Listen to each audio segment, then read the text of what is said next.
Stages, many people are excited about the possibility of a grocery store and retail at the intersection of Speedway and Campbell.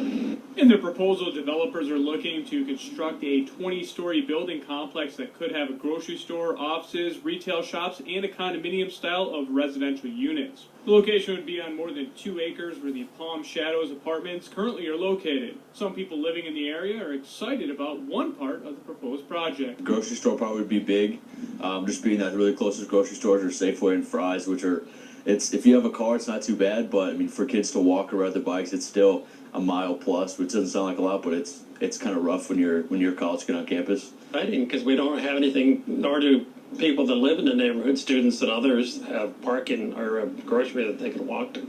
Local businesses, including 1702, saying they're also excited, and this could help them bring in new customers. The more student housing and the more businesses in this area that can actually benefit our community can only help us. While many people like the proposal, some say they do have concerns with how parking would work and the height of the building that could be 20 stories high. A spokesperson for part of the project says they still have to go through a number of processes, including planning and rezoning. If approved, construction could be in 2 to 3 years and could take approximately another 2 to 3 years to complete. A public hearing with the Planning Commission is scheduled for Wednesday. In Tucson, Matt Fernandez, News 4 Tucson. A father of a 3.5-year-old boy worried